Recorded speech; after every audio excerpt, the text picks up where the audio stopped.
भटौंदा के ग्रामीणों ने NH4 लेन में अंडरपास नहीं देने के विरोध में धरना दिया। भटौंदा के ग्रामीणों ने आज DBL कंपनी कैंप के गेट के बाहर राष्ट्रीय राजमार्ग के चौड़ीकरण के कारण हो रही परेशानियों के विरोध में धरना दिया। इस प्रदर्शन में स्थानीय विधायक प्रदीप यादव भी शामिल हुए और उन्होंने कंपनी से इस मुद्दे का समाधान निकालने की मांग की। ग्रामीणों ने बताया कि NH के चौड़ीकरण के चलते लोगों को सड़क के एक तरफ से दूसरी तरफ जाने में कठिनाई का सामना करना पड़ रहा है, जिससे बच्चों को स्कूल जाने और अन्य कार्यों में काफी परेशानी हो रही है। इसके अलावा इस इलाके में कोई अंडरपास, पुल, सुबह की सुविधा भी नहीं दी गई है, जिससे स्थिति और भी जटिल हो गई है। आए दिन लोग सड़क हादसे का शिकार हो रहे हैं। धरने को संबोधित करते हुए विधायक प्रदीप यादव ने कहा, हम लोग किसी भी काम के विरोधी नहीं है, लेकिन हमारी प्राथमिकता यह होनी चाहिए कि लोगों को सुगम और सुरक्षित यात्रा की सुविधा मिल सके। इस चौड़ीकरण के कारण ग्रामीणों को बहुत सारी समस्याओं का सामना करना पड़ रहा है। यदि 16 फरवरी तक इस समस्या का समाधान नहीं निकाला गया तो हम यहां से लेकर गोड्डा तक हर जगह 1 इंच भी काम नहीं होने देंगे। विधायक ने सरकार से आग्रह किया कि वे जल्द से जल्द उपयुक्त समाधान करें, जैसे कि सबवे बनाने की व्यवस्था की जाए ताकि ग्रामीणों को परेशानी से राहत मिल सके। इस धरने में बड़ी संख्या में ग्रामीण और स्थानीय लोग शामिल हुए, जिन्होंने अपनी आवाज को बुलंद करते हुए सरकार से त्वरित कार्रवाई की मांग की। लोहे का भी बैरिकेड लगाया जा रहा है, जिससे बच्चे लोगों को साइकिल के साथ साथ पैदल भी आना जाना काफ़ी मुश्किल होगा। तो इसी चीज़ को लेकर के माननीय उपायुक्त महोदय को भी आवेदन दिया गया था और अभी तक कोई NH के कुछ लोगों से भी मौखिक वार्ता हुई थी। उन्होंने भी आश्वासन दिया था कि यहाँ बनेगी। तो को लेकर यहाँ धरना प्रदर्शन हो रहा है। देखिए, ग्रामीणों का हमें लगता है कि महीनों से आवेदन इस बिंदु पर था। यहाँ के जिला प्रशासन, माननीय उपायुक्त को भी और इस NHI के जो प्रोजेक्ट डायरेक्टर है उनके पास भी भेजा था इन लोगों ने।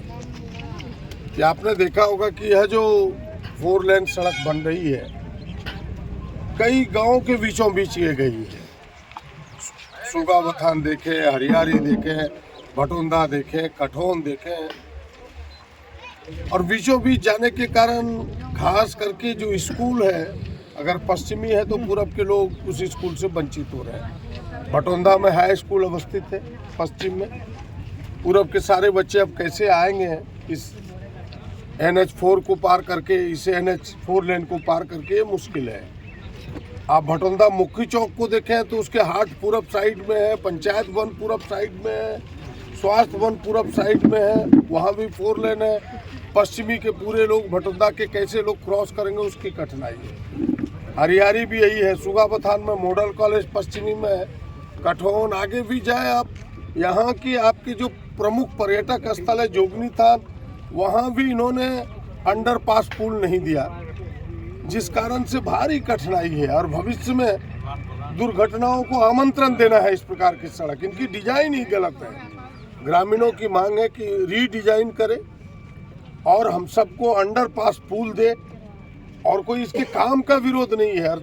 अभी प्रशासन के प्रतिनिधि वीडियो साहब यहाँ आए थे, हम लोगों ने 2 दिनों का समय दिया। मेरी उपायुक्त महोदय से भी बात हुई थी, यहाँ के SDM ने भी अभी फ़ोन किया था, उनसे भी बात हुई थी परीक्षा ड्यूटी में, वरना वो भी आते कि भाई हम प्रोजेक्ट डायरेक्टर को बुलाते हैं, यहाँ के प्रतिनिधि इसके प्रमुख गांवों के लोग भी रहेंगे, मुखिया भी रहेंगे, हम सब रहेंगे, और फिर से रीडिजाइन कैसे हो, ग्रामीणों की सुविधा को ध्यान में रखते हुए वो काम करें।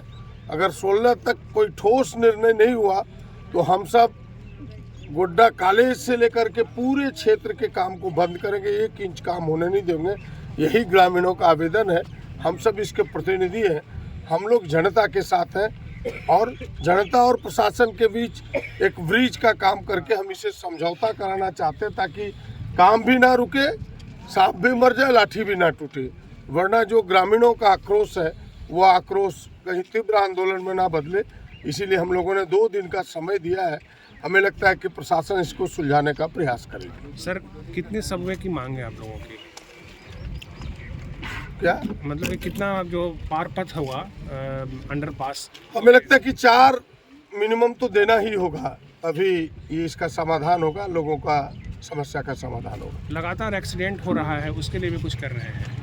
देखिए, एक्सीडेंट में हमने पहले भी कहा, आप देर से आए थे, हमने कहा कि इस तरह से एक्सीडेंट करके 8 लाख का मुआवजा दे देना बहलाने फुसलाने से नहीं होगा।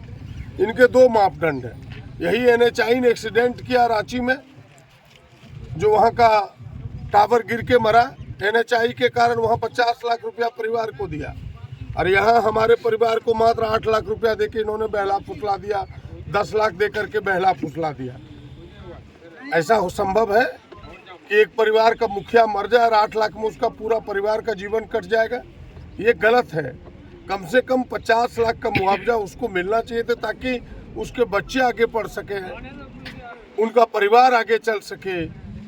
वरना हमको बताए इस प्रोजेक्ट के जो मैनेजर और मालिक है कि भाई यहाँ दब जा और गांव का लोग उनको चंदा करके 8 लाख दे दे।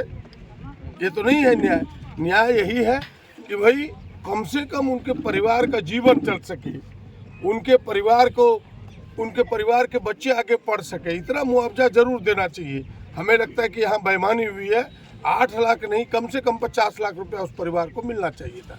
पूरे परिवार की शादी की शॉपिंग मोनालिसा NXT मॉल के संग मेंस विमेंस किड्स वेयर के बेहतरीन कलेक्शन, ब्राइडल लहंगा, शेरवानी, साड़ी एवं आर्टिफिशियल ऑर्नामेंट और कॉस्मेटिक्स मार्केट से सस्ते दामों पर। Monalisa NXT mall, RB market, main road, Godda, Jharkhand.